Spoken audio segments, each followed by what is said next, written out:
Have you ever heard of the Habsburg Curse? The tragic fate of Europe's kings, queens, and princesses?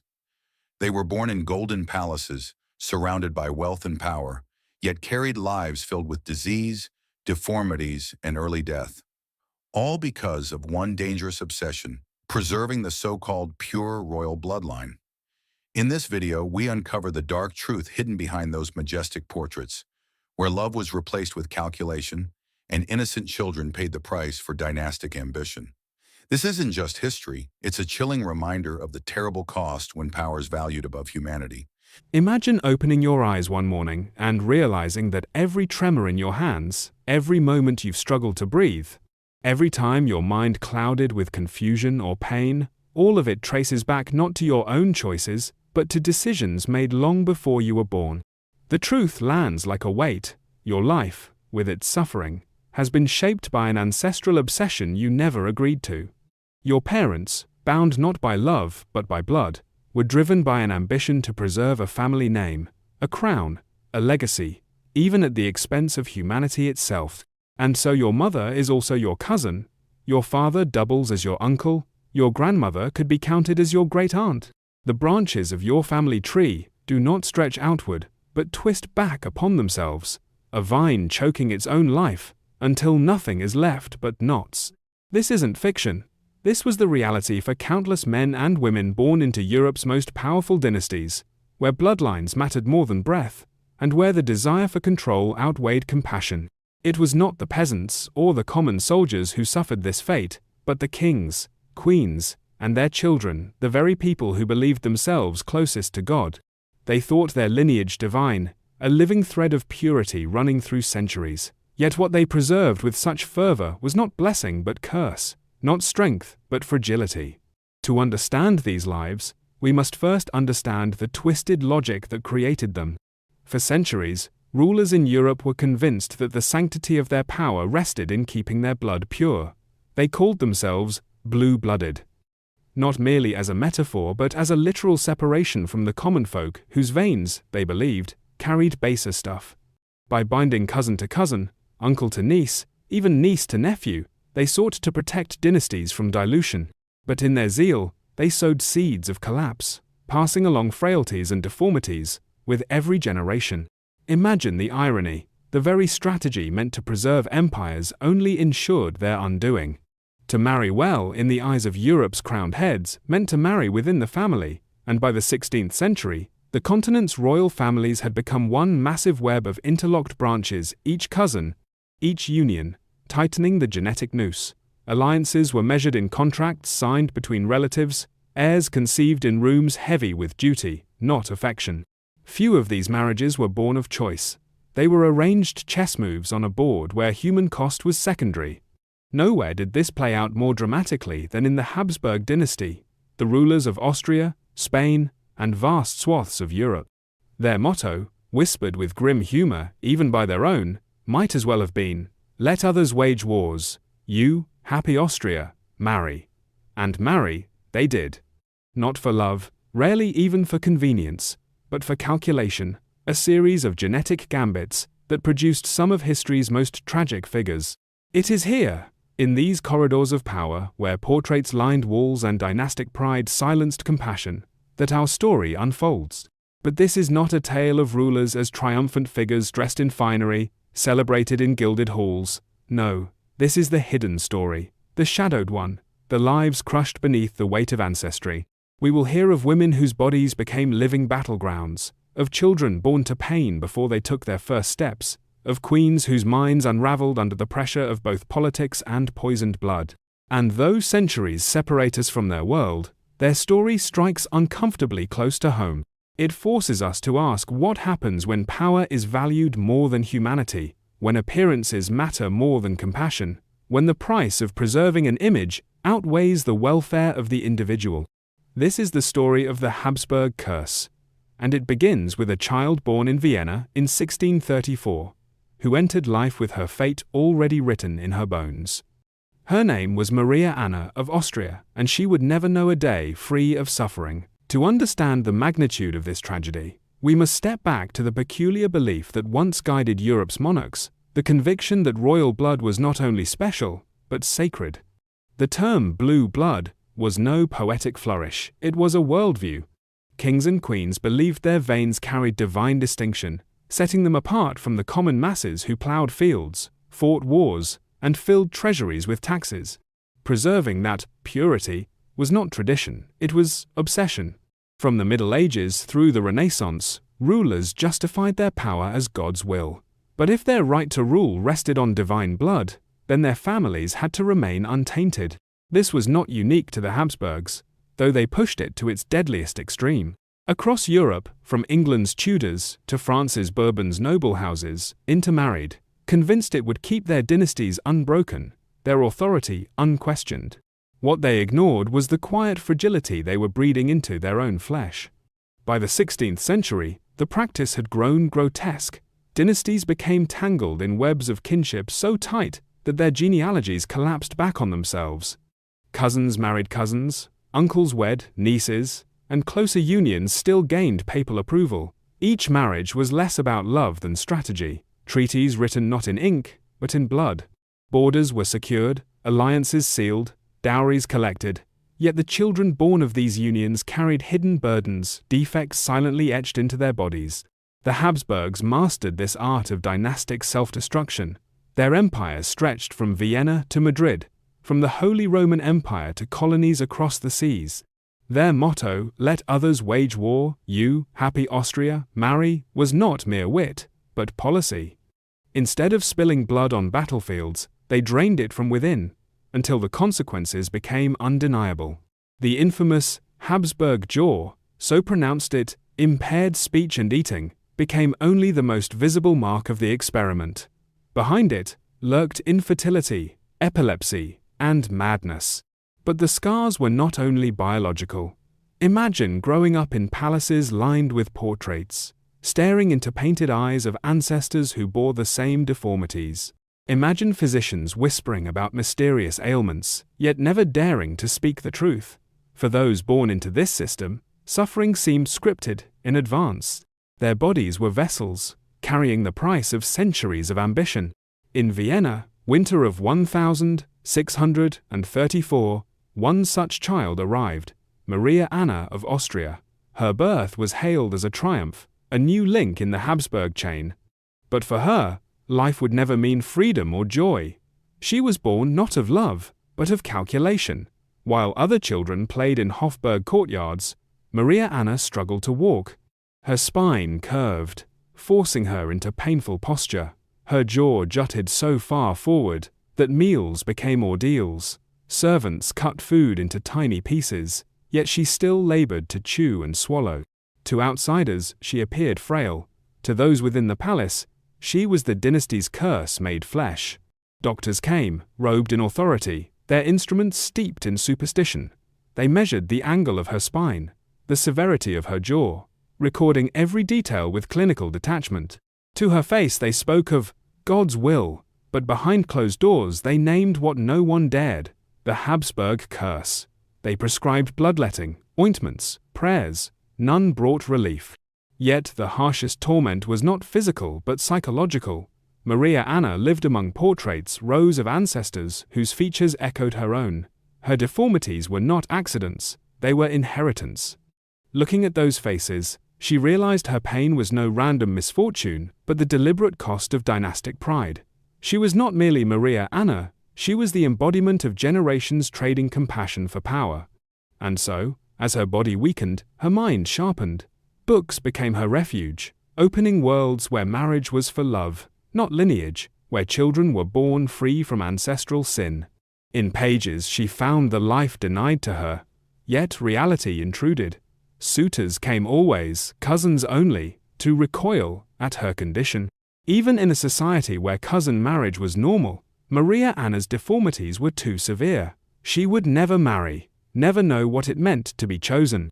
At just 32, her body surrendered. Records listed ailments, but the truth was stark. She died because her ancestors chose pride over humanity. Her life and her death were not accidents of fate, but consequences of design. And from her story, history turns to another, perhaps the most infamous in this lineage, Joanna of Castile, remembered not as a queen, but as Juana la Loca, Joanna the Mad. In the golden halls of Spain, beneath the dazzling portraits of Diego Velázquez, little Margaret Teresa of Spain was born in 1651, a fragile child destined to carry the crushing weight of a dynasty. Her father was King Philip IV of Spain, her mother Mariana of Austria, who was also his niece. By then, the Habsburgs had entangled their lineage so tightly that uncles married nieces as if it were no more unusual than arranging trade treaties. Margaret Teresa's very existence was less the product of affection than of calculation, a political equation meant to preserve the bloodline and secure power. Velázquez immortalized her in paintings, still admired in galleries today. In those luminous canvases, she stands in voluminous court gowns, a doll-like figure surrounded by ladies in waiting. Yet, if one looks closely, the signs of the Habsburg Curse are there already, her jaw slightly protruding, her eyes with a vacant stillness, her body stiff as if weighed down by unseen frailty. She should have been a child chasing laughter in the courtyards, but instead, she was molded into an emblem of empire, prepared to marry not for love, but for politics. From her earliest years, her future was sealed. She was promised to her own uncle, Leopold I, the Holy Roman Emperor. Even as a toddler, the betrothal was celebrated across Europe as a triumph of diplomacy. Nobody paused to consider what it meant for the girl herself that her childhood would end in servitude to dynastic ambition. Education for her was not to nourish her mind or spirit, but to polish her into a more attractive bride. She learned to dance, paint, and speak languages, all with one purpose: to serve the dynasty's agenda. When she was only 15, the marriage went ahead. Leopold was 26, old enough to be her father and already her uncle by blood. The wedding was grand, filled with pageantry, music, and feasting. But behind the spectacle stood the reality: a frail young girl bound to a much older relative in a union that would test the limits of her body and soul. The demands placed upon her were immediate. As empress, her duty was to produce heirs. Yet her health was fragile. She became pregnant again and again, each time her small frame and weak constitution suffering more. Her first daughter died in infancy, a tragedy met with polite shrugs in court records, for what mattered most was whether she could bear a son. A miscarriage followed, a silent heartbreak that only deepened her decline. When at last she gave birth to a son who survived, the court rejoiced, yet even he displayed the same ominous signs of inherited weakness. The empire had won its heir, but the cost was measured in Margaret Teresa's body. Illnesses multiplied: seizures, difficulty speaking, relentless fatigue. Doctors applied the only tools they had: bleeding, herbal concoctions, whispered prayers. But none could reverse the truth. Each pregnancy drained her further, and the genetic damage of her family tree left her body incapable of recovery. She grew pale, frail, and ever more withdrawn. In 1673, at just 21 years old, Margaret Teresa died. The official record blandly attributed it to fever, but the truth was stark. She had been consumed by the weight of dynastic ambition and genetic collapse. Her death was mourned, but not for her lost life, for the heirs she might still have given. Her story reveals how the Habsburg obsession with purity devoured even its most innocent daughters, turning their childhoods into prisons and their wombs into instruments of politics. Margaret Teresa should have been remembered as a child who loved music, who might have lived a life of joy. Instead, history remembers her as another victim of a dynasty that confused power with immortality, and in the process, condemned its children to fragile, shortened lives. Margaret Teresa of Spain, born in 1651 to King Philip IV, and his niece, Mariana of Austria, embodied the extremes of the Habsburg dynasty's obsession with inbreeding. Her life, decided before she could walk, was offered to politics betrothed, as a toddler to her uncle, Leopold I, Holy Roman Emperor. Her image survives most vividly through Diego Velázquez's portraits, where she appears regal in gowns and jewels. Yet her tired eyes and subtly protruding jaw reveal both the weight of courtly display and the quiet marks of hereditary decline. In Las Meninas, she stands as the radiant centerpiece of Spain's court, though beneath the finery, she was a child already burdened by destiny. At 15, she was married to Leopold in a grand celebration hailed as a union of empires, but in truth, was the sacrifice of innocence. Frail from the start, suffering anemia, seizures, and breathing troubles, she was pressed into immediate childbearing. A daughter died within months, a second pregnancy ended in miscarriage, and her surviving son carried the same signs of degeneration. Each birth weakened her further. Physicians recorded her seizures, weight loss, and slurred speech, but never admitted the true cause: centuries of incest woven into her bloodline. Their remedies, bleeding, purging, prayers only hastened her decline. After just 6 years of marriage, Margaret Theresa died at 21. Officially, it was fever, but in reality, she was broken by the relentless expectations placed upon her frail body. Her death was grieved less as the loss of a young woman than as a political setback for dynastic succession. Today, Velázquez's paintings preserve her image in splendor, but also in sorrow. Behind the artistry lies the tragedy of a child raised to be a vessel for empire, denied a life of her own.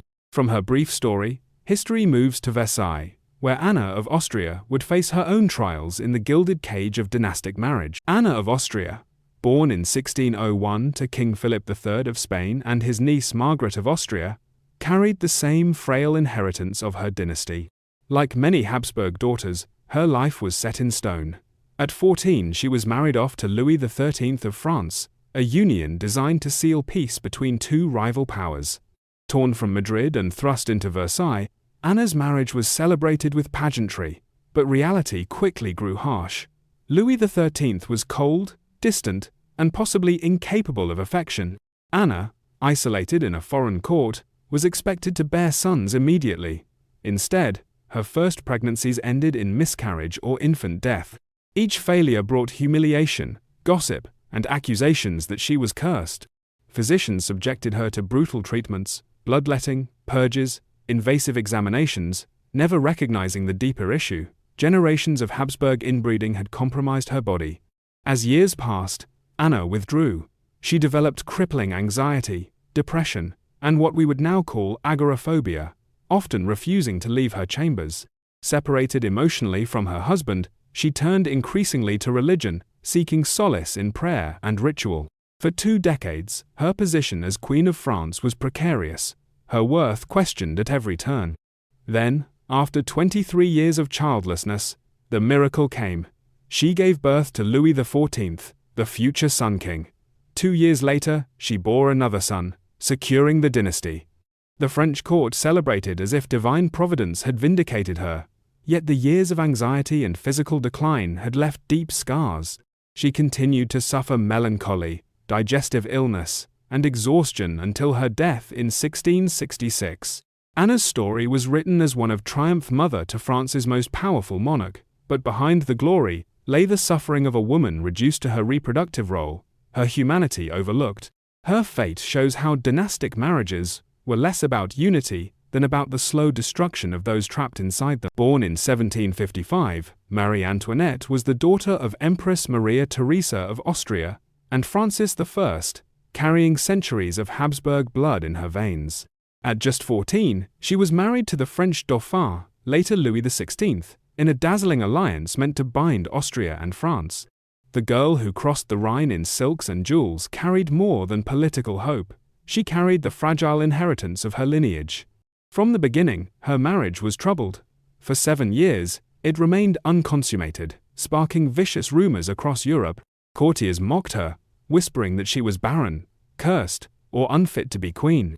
What they did not see was that both Marie and Louis XVI bore the quiet burdens of their ancestry: developmental delays, awkwardness, hormonal imbalances, and anxiety. The weight of dynastic inbreeding pressed invisibly upon them.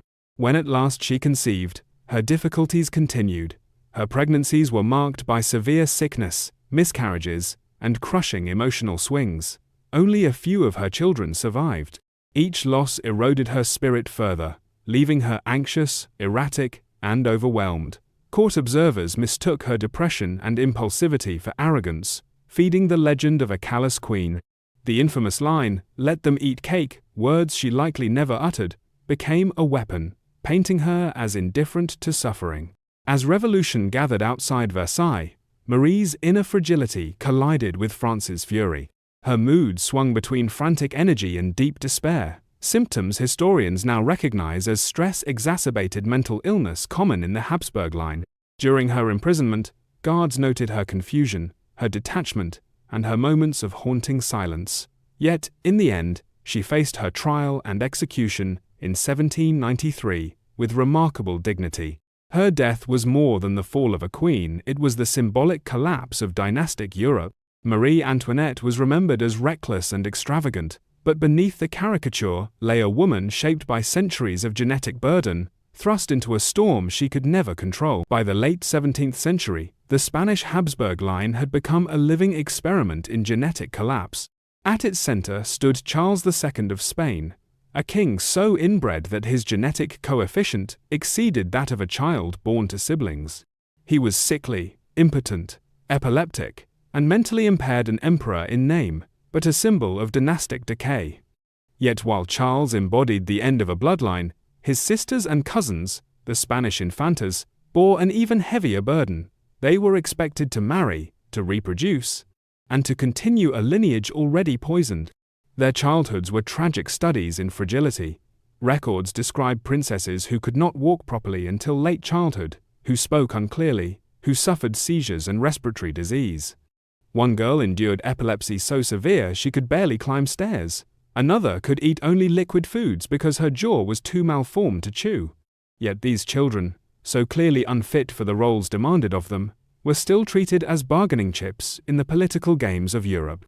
The Alcazar of Madrid became less a palace than a hospital. Physicians, priests, and attendants documented their conditions with clinical precision: seizures, malformations, constant fevers, but no one dared confront the true cause: centuries of relentless inbreeding.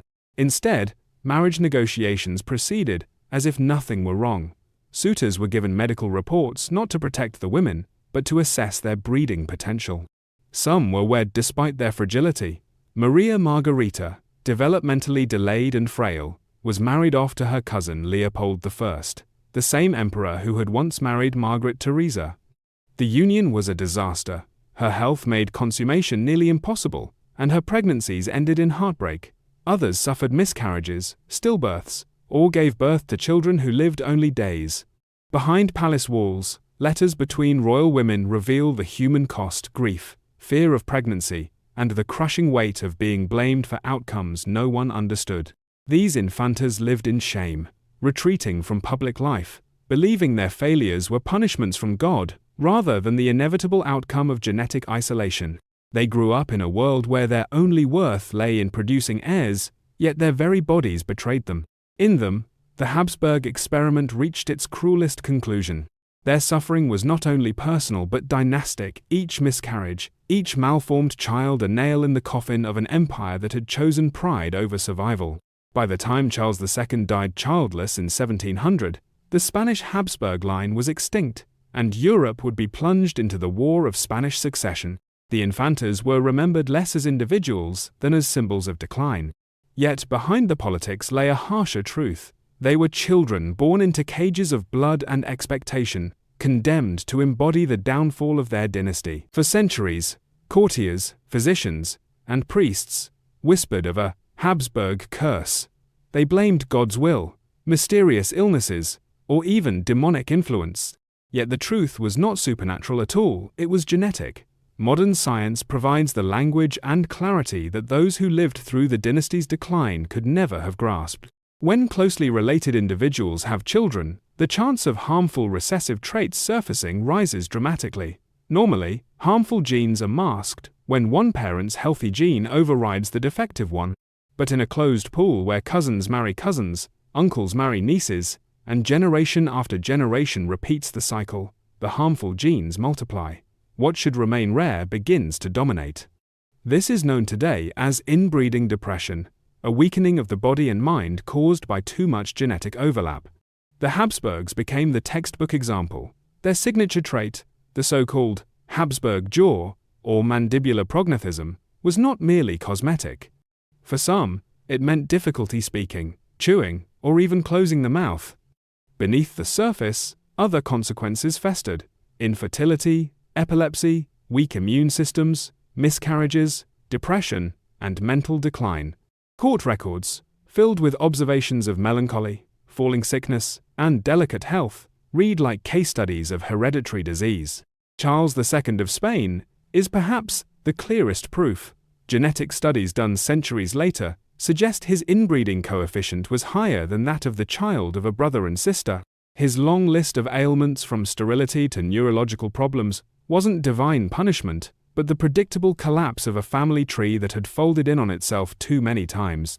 What makes this tragedy sharper is that many in the courts noticed the patterns. Physicians remarked that royal children resembled one another too closely, that maladies repeated across generations. But their reports were treated as curiosities, not warnings. Political needs, alliances, treaties, wealth always outweighed the health of individuals. The Catholic Church, instead of preventing dangerous unions, granted dispensations, allowing marriages that defied nature. The science now tells us plainly what history only hinted at. The Habsburg dynasty was undone, not by war or conquest, but by its own blood. Centuries of choices, made in gilded halls for reasons of power, produced bodies too fragile to survive.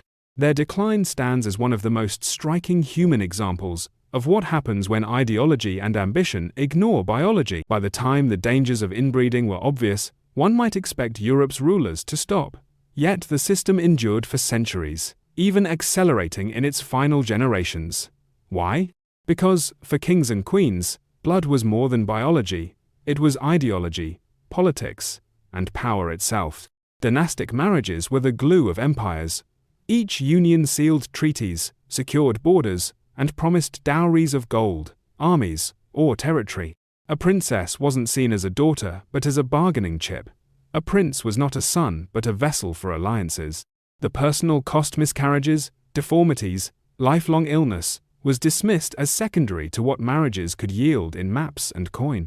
Even when physicians quietly observed that illnesses ran in the family, rulers insisted that preserving pure blood mattered more. The Catholic Church, which could have curbed the trend, only reinforced it. Papal dispensations legalized marriages that elsewhere might have been condemned as incest. The reasoning was cloaked in sanctity. Royal blood was believed to be divinely ordained, and thus its preservation justified even the most dangerous unions.